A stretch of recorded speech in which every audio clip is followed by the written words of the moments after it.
Ketika Indonesia mengalami kebangkitan spiritual masif di tahun 2020 lalu, ada sebuah pemahaman unik yang ikutan bangkit dan dibicarakan oleh banyak orang, yakni manitis. Menurut sesepuh-sesepuh Jawa, manitis ini bisa memiliki beberapa arti. Ada yang mengartikan manitis ini sebagai kembalinya jiwa-jiwa leluhur agung di masa lalu yang kembali menitis atau masuk ke dalam tubuh cucu-cucunya, sehingga keturunannya memiliki tingkatan kemampuan dan ilmu yang sama dengan leluhurnya. Ada juga yang mengartikannya sedikit berbeda. Misalnya, manitis juga diartikan sebagai reinkarnasi leluhur-leluhur agung dari masa lalu yang kini terlahir kembali di generasi sekarang dan generasi mendatang. Sehingga mulai dari generasi sekarang dan seterusnya akan terciptalah generasi unggul yang mewarisi kemampuan dan keilmuan leluhurnya dari kehidupan di masa lalu. Dan tentu saja kemampuan dan keilmuan ini lebih baik daripada kemampuan manusia pada umumnya.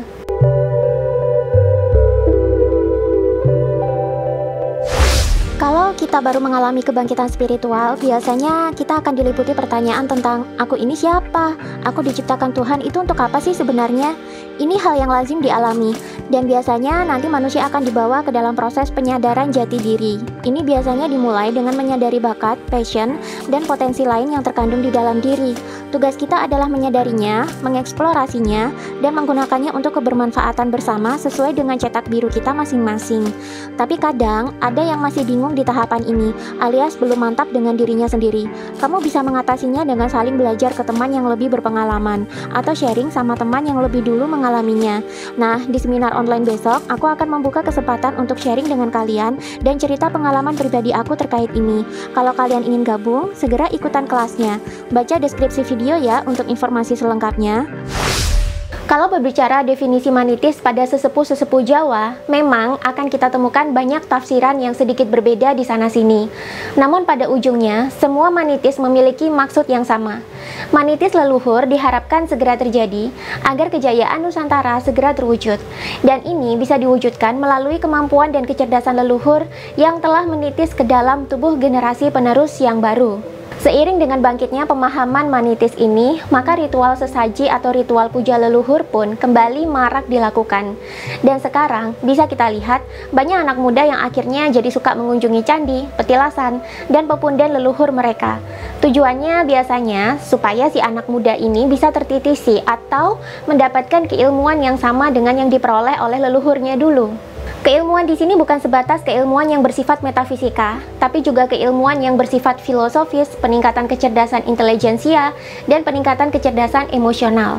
Tapi sebenarnya konsep manitis ini bagaimana sih? Apakah benar koneksi seorang anak dengan leluhurnya mampu meningkatkan kecerdasan, kemampuan, dan keilmuan si anak tersebut? Bahkan bisa jadi membuat si anak ini mampu melakukan hal-hal yang sebelumnya tidak pernah dipelajari? Bicara pengertian manitis dengan beragam sesepuh memang bisa memunculkan definisi yang berbeda-beda. Manitis jadi seolah-olah memiliki banyak tafsir. Ada yang mengaitkan manitis itu dengan kita adalah hasil reinkarnasi leluhur di masa lalu. Ada juga yang mengaitkan manitis ini sebagai si anak hanya bersinggungan dengan energi leluhur di masa lalu. Ada juga sesepuh yang mengatakan bahwa leluhur ini sebenarnya sudah ada di dalam diri kita. Dan ini ada kaitannya dengan DNA kita. Bagaimana penjelasannya? Sebelum kita membahas rahasia manitis dan hubungannya dengan DNA, mungkin ada baiknya kita bahas dulu tentang konsep reinkarnasi.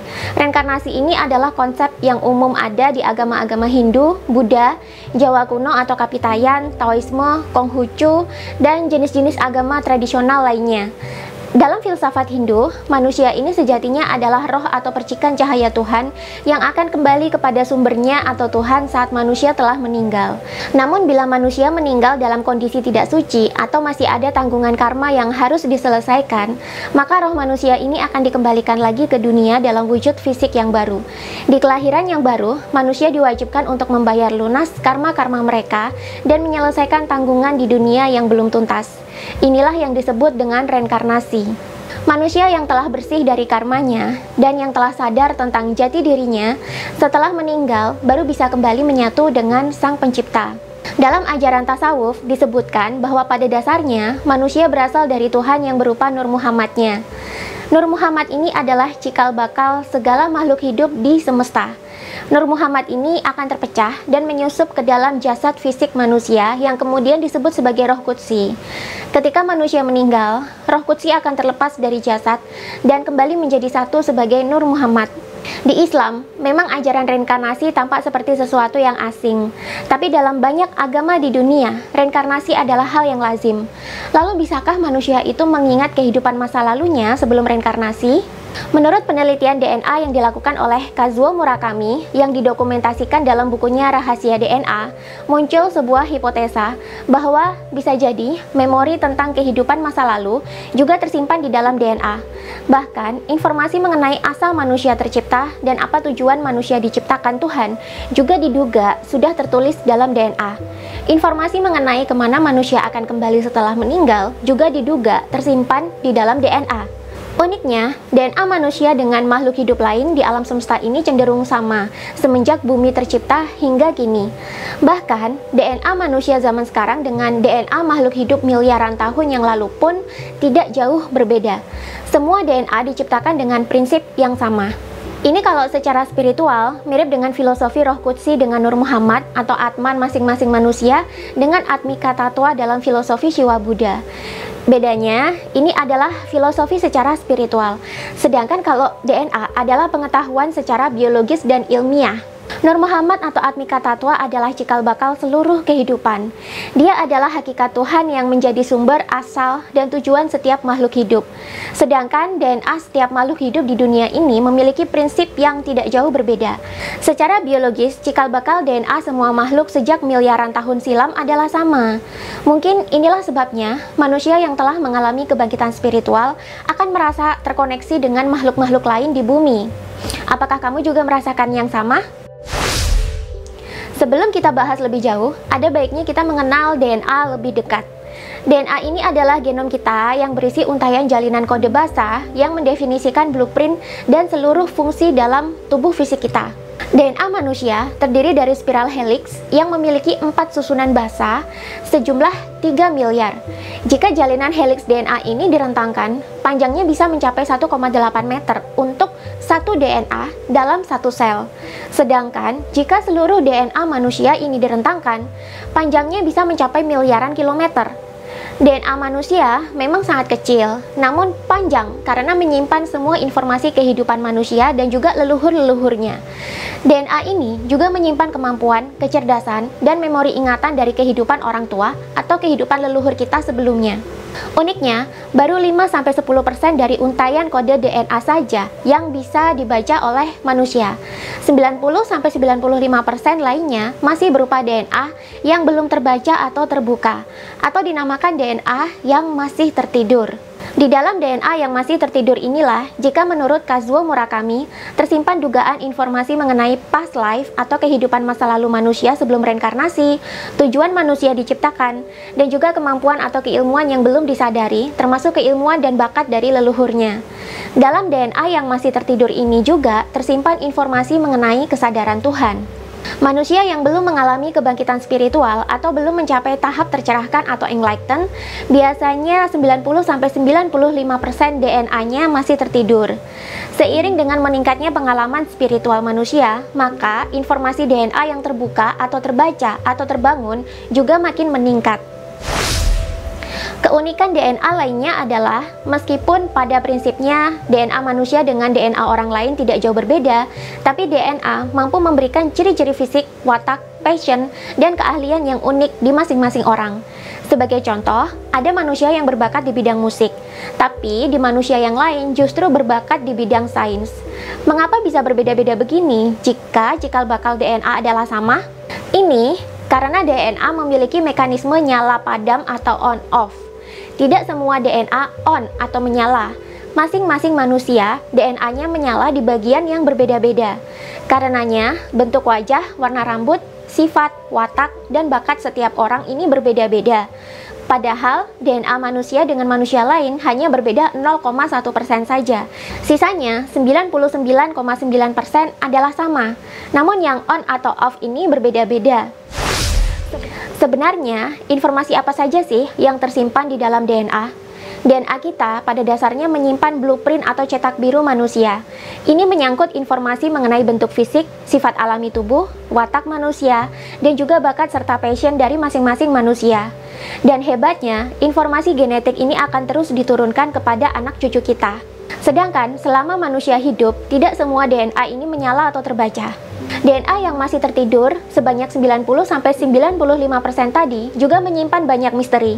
Dugaannya, 90-95% DNA yang masih tertidur itu menyimpan informasi-informasi filosofis dan transendental berikut ini. Yang pertama, apa itu bentuk kehidupan? Kemudian, di mana awal kehidupan? Lalu, bentuk mutakhir kehidupan? Dari mana asal kehidupan? Kemana manusia akan pergi setelah meninggal? Apa tujuan hidup manusia? Siapa yang menjadi sumber kehidupan? Siapa yang mengendalikan kehidupan? Kemudian, kemampuan dan keilmuan orang tua serta leluhur di masa lalu.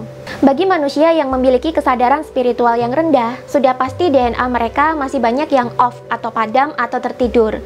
Karenanya, orang yang berkesadaran rendah identik dengan sifat bodoh, kebingungan, mudah stres, tidak memiliki skill atau keahlian yang banyak, dan mudah sekali diprovokasi dan diadu domba. Ini karena manusia dengan kesadaran yang rendah tidak akan mampu mengakses memori dan potensi luar biasa yang banyak tersimpan dalam DNA-nya. Jangan lupa, DNA juga mengandung fungsi hereditas genetik, di mana seorang leluhur bisa menurunkan DNA-nya hingga beberapa generasi ke bawah. Makanya tidak salah jika ada sesepuh yang berdalih, leluhur sebenarnya sudah ada di dalam diri kita.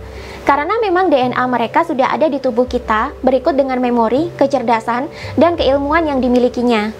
Tugas manusia adalah membuka atau menyalakan DNA tersebut, sehingga informasi dan keilmuan yang terpendam di dalamnya bisa diakses kembali dan diterapkan.